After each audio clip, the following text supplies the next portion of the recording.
from the other aspect of it, of those of you all who may be mother-in-laws already, who are now here on the Zoom meeting today,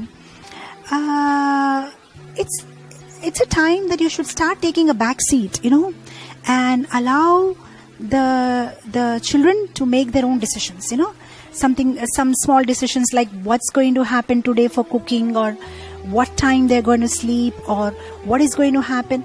If certain small freedom and independence and space, if you give them, they'll feel so grateful to you. And then you will be very much part of their program, and they will not feel it like a burden, right? So, it's two-way round. Even the elderlies have to understand that it's time for them to enter into Vanaprastha ashram, and not interfere in every small little things in the house, because it's a time that they need to stop making decisions and focus their mind on Krishna.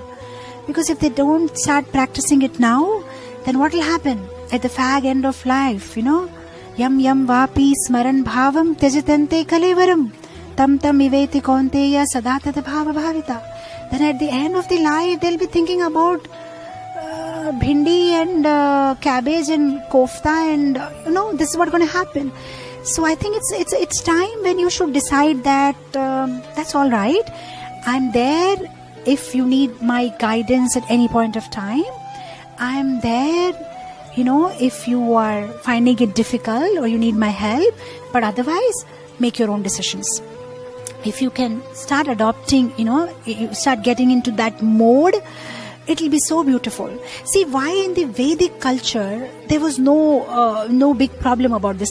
I never heard in Mahabharata that Draupadi had a problem with Kunti, or Satyabhama had a problem with Devaki, they never had such mother-in-law, daughter-in-law problems, Why? Because everybody retired at the right age, You see, especially you see in the Indian business families, you can so very typically clearly see that, there will be 3 generations living together. There will be children going to school, then there will be young married husbands working at the shop, and then there will be the elderly who will be sitting at home reading Ramayana, reading scriptures. That's it. They're just there for guiding, They'll get up in the morning. Let me tell you,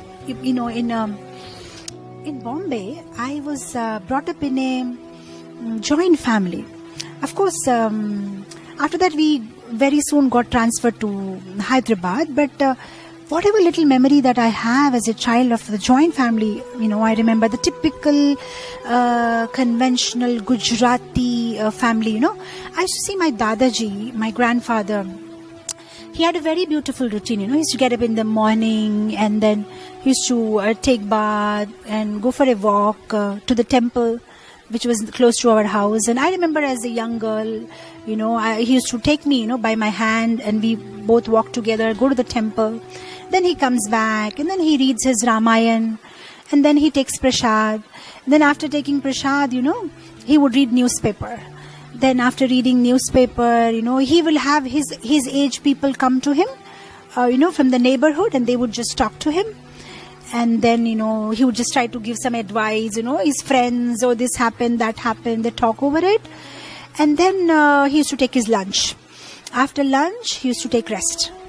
Then in the evening, after he gets up, he used to again go for a walk with his, with the people of his same age to the nearby garden or something. And I remember very, this memory I had, because I was very young at that time, faded memory. So then he used to come back, and then evening we have a small aarti at the home, at home, where all the daughter-in-laws and everybody, it was a joint family. Everybody has to join. And then, after that, we all have, the dinner used to usually be with everybody. Because breakfast, some of my uncles used to go out quickly, some of them late. They had no fixed time. And lunch, nobody was at home, because in Bombay, one place to another is so far off, they can't come home for lunch. But dinner, mostly everybody used to, get back home and then have a dinner together. And then they used to discuss over business, this is what happened, that is what happened. And my grandfather used to give some advice here and there, because he had been managing for last 50 years. So, and it was so beautiful. I have never seen, any kind of controversy.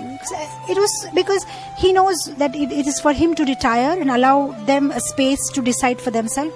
And they knew what they have to do. So, and then after that, the uncles retired. Now I see my brothers, they are taking care of the business. So it is such a beautiful cycle, So that means everybody in their human form of life has the opportunity to do the duties of a grahastha, at the same time work for higher consciousness, work for the higher goal of life, that is, to go back to Krishna. So they do their duties, and then a certain portion of their time they give for their scripture reading, their chanting, and more focus on Krishna, So if everybody can do that, it would be so ideal, right? So the elders of the family also need to take a back seat, and start focusing more on Krishna consciousness.